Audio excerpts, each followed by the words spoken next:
NCERT रिमझिम class fourth. पाठ का नाम जैसा सवाल वैसा जवाब। बादशाह अकबर अपने मंत्री बीरबल को बहुत पसंद करता था।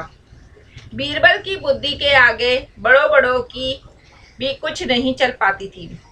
इसी कारण कुछ दरबारी बीरबल से जलते थे।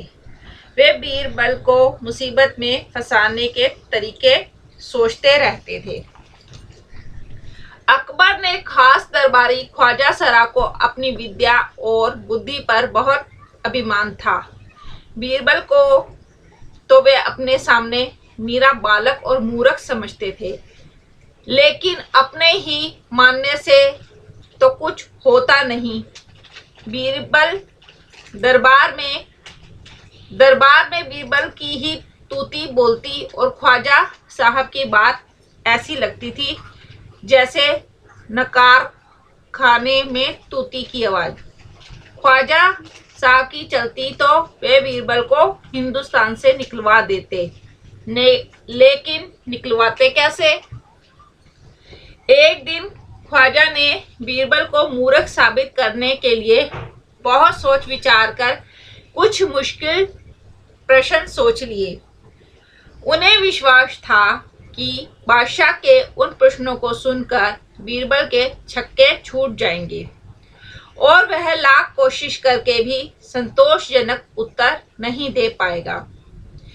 फिर बादशाह मान लेगा कि ख्वाजा सरा के आगे बीरबल कुछ नहीं है।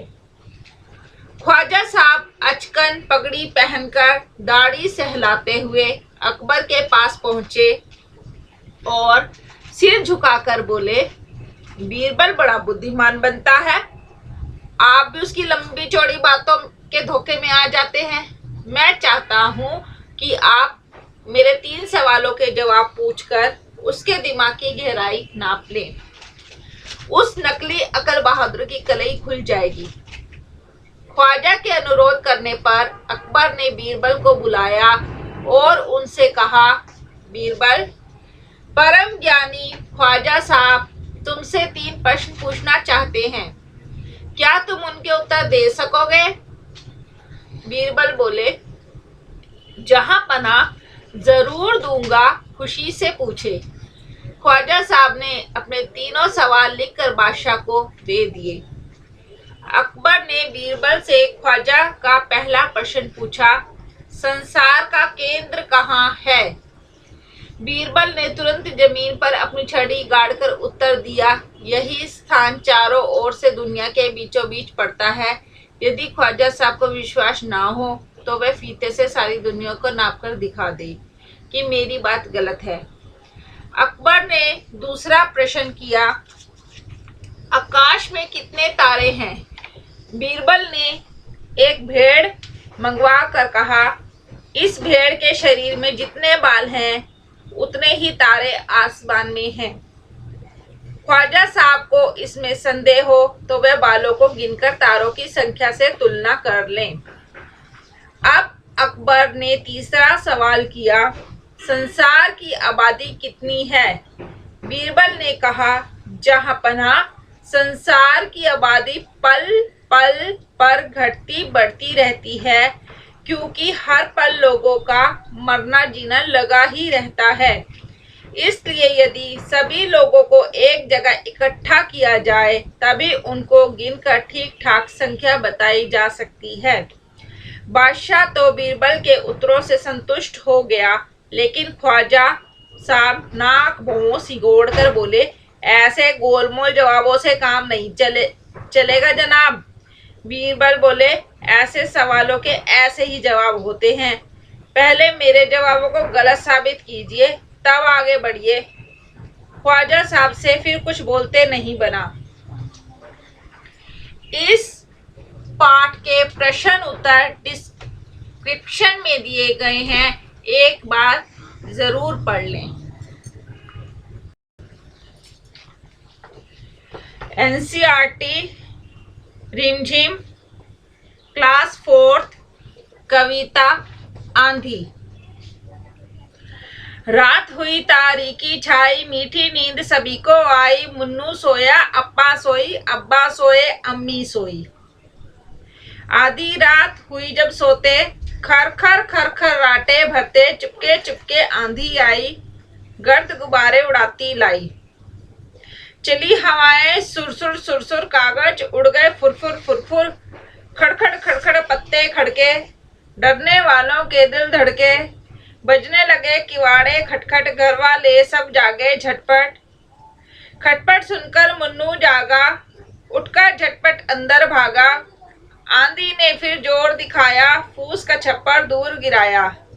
टीन उड़ाई, पेड़ गिराए, खपरे भी छत के सरकाए। शाखें टूटी, तड़तड़ तड़तड़, बादल गरजे गड़गड़ गड़गड़। बिजली चमकी, चमचम चमचम, बूंदे टपकी, कम कम थम थम।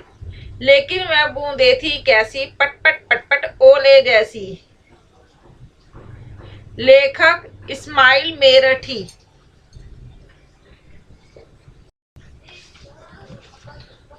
एनसीईआरटी रिमझिम, तीसरी कक्षा, कविता नाना नानी के नाम। उदम करूं पर रोक न एक, तनिक किसी की टोक न एक। झिलमिल करती बाग में घाम, सुबह सुनहरी चहके शाम। गर्मी की ये सभी छुट्टियां, नाना नानी जी के नाम। मामी मूर्ख बनाए एक, नानी कथा सुनाए एक।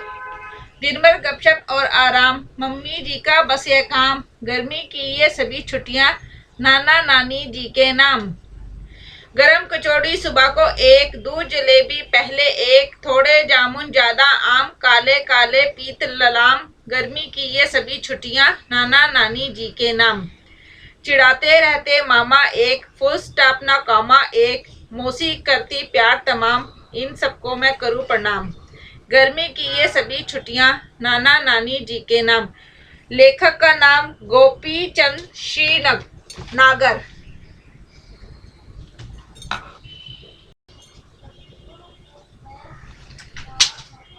एनसीईआरटी रिमझिम, तीसरी कक्षा, कविता पत्तियों का चिड़ियाघर।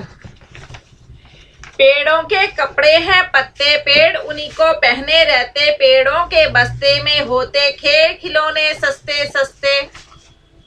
पत्तों का भी है संसार, पत्तों के हैं कई प्रकार। हर पत्ते का है आकार, केले बरगद और अनार। पत्तों को छूकर तो देखो, उनसे हाथ मिलाओ तुम। हंसी खेल में बातचीत में उनको मित्र बनाओ तुम। अखबारों की तह के भीतर उनको नींद सुलाओ तुम। अगर नींद से जाग उठे तो गुनगुन गीत सुनाओ तुम। इन सूखे पत्तों से खेलो, मिलकर इन्हें सजाओ तुम। ये सारे दिलचस्प नमूने कागज पर चिपकाओ तुम। पीपल पेड़ पूंछ डंडी की, पैर कनेर के इमली की नाक। हरी घास लंबी पूंछ, कहीं बबूल कहीं पे ढाक। होते हैं बेजान न पत्ते, उनकी होती खास जुबान। कोई पत्ता लगता चेहरा, कोई है चोटी की शान। पेड़ों के पत्तों से बच्चों बनता सुंदर चिड़ियाघर। सैर करो तुम आज उसी की, जल्दी आओ करो सफर। लेखक अरविंद गुप्ता। पेड़ों के पत्तों को अखबारों में, किताबों में, कापियों में कुछ दिन के लिए रखो और उसको सुखाने के बाद उससे विभिन्न प्रकार की अलग अलग तरह की आकृतियां बनाओ, जैसे गणेश जी, चूहा, चिड़िया, कौआ, तोता आदि। एनसीईआरटी रिमझिम, तीसरी कक्षा, कविता मिर्च का मजा। एक काबुली वाले की कहते हैं लोग कहानी। लाल मिर्च को देख गया भर उसके मुंह में पानी। सोचा क्या अच्छे दाने हैं, खाने से बल होगा। यह जरूर इस मौसम का कोई मीठा फल होगा। एक चवन्नी फेंक और झोली अपनी फैलाकर, कुजड़िन से बोला बेचारा ज्यों त्यों कुछ समझाकर। लाल लाल पतली छीमी हो चीज अगर खाने की, तो हमको 2 तोल चिमनियाँ फकत 4 आने की। हाँ यह तो सब खाते हैं, कुजड़िन बेचारी बोली। और शेर भर लाल मिर्च से भर दी उसकी झोली। मगन हुआ काबली फली का सौदा सस्ता पाके, लगा चबाने मिर्च बैठकर नदी किनारे जाके। मगर मिर्च ने तुरंत जीभ पर अपना जोर दिखाया, मुंह सारा लाल उठा और आंखों में जल भर आया। पर काबली का मर्द लाल छीमी से क्यों मुख मोड़े, खर्च हुआ जिस पर उसको क्यों बिना सदाए छोड़े। आंख पोंछते दांत पीसते रोते और रिसियाते, वह खाता ही रहा मिर्च की छीमी को सिसियाते। इतने में आ गया उधर से कोई एक सिपाही, बोला बेवकूफ क्या खाका यूं कर रहा था भाई। कहा काबुली ने, मैं हूं आदमी ना ऐसा वैसा, जा तू अपनी राह सिपाही, मैं खाता हूं पैसा। लेखक रामधारी सिंह दिनकर। इस कविता में कुछ शब्द ऐसे हैं जिनका मतलब चवन्नी मतलब 4 आना, 4 आना मतलब 25 पैसे। 1 रुपए में कितने पैसे? 1 रुपए में 100 पैसे। कुंजड़िन, कुंजड़िन का मतलब साग सब्जी बेचने वाली। छीमी फली, जैसे मटर की फली। फकत का मतलब केवल। सधाए का मतलब पूरा करना। शेर पुराने जमाने में तोलने का माप। इस कविता के प्रश्न उत्तर डिस्क्रिप्शन में दिए गए हैं, एक बारी पढ़ लीजिएगा। एनसीईआरटी रिमझिम 3री कक्षा कविता सर्दी आई। सर्दी आई सर्दी आई, ठंड की पहने वर्दी आई। सबने लादे ढेर से कपड़े, चाहे दुबले चाहे तगड़े। नाक सभी की लाल हो गई, सुकड़ी सबकी चाल हो गई। ठिठुर रहे, कांप रहे हैं, दौड़ रहे हैं, हाँफ रहे हैं।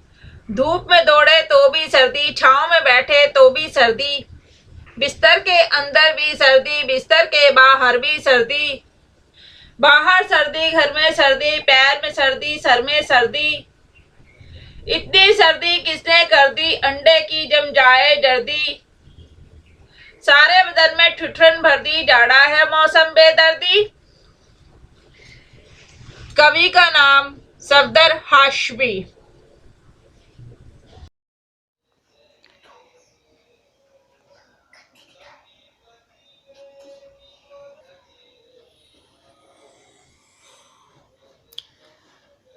मन के भोले भाले बादल, झब्बर झब्बर बालों वाले, गुब्बारों से गालों वाले। लगे दौड़ने आसमान में, झूम झूम कर काले बादल।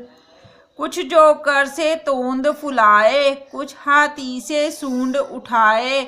कुछ ऊँटों से कुब्बड़ वाले, कुछ परियों से पंख लगाए। आपस में टकराते रह शेरों से मत वाले बादल। कुछ तो लगते हैं तूफानी, कुछ रह करते शैतानी। कुछ अपने थैलों से चुपके, झरझर झरझर बरसाते पानी। नहीं किसी की सुनते कुछ भी, ढोलक ढोल बजाते बादल।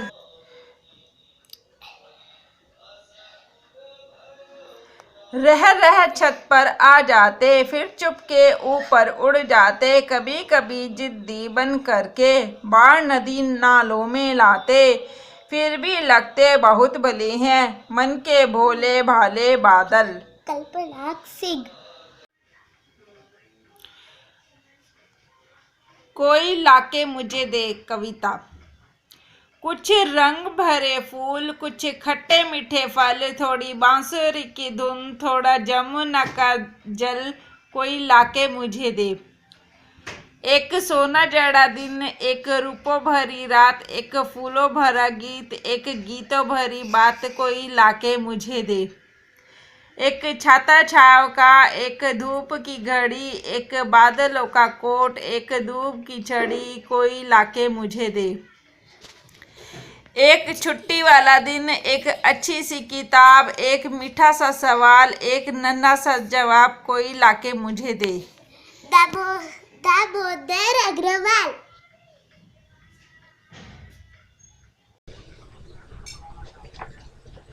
रिमझिम। कक्षा 4। कविता उलझन। पापा कहते बनो डॉक्टर, माँ कहती इंजीनियर, भैया कहते इससे अच्छा सीखो तुम कंप्यूटर, चाचा कहते बनो प्रोफेसर, चाची कहती अफसर, दीदी कहती आगे चलकर बनना तुम्हें कलेक्टर, बाबा कहते फौज में जाकर जग में नाम कमाओ, दीदी कहती घर में रहकर ही उद्योग लगाओ। सबकी अलग अलग अभिलाषा, सबका अपना नाता, लेकिन मेरे मन की उलझन कोई समझ ना पाता। लेखक सुरेंद्र विक्रम।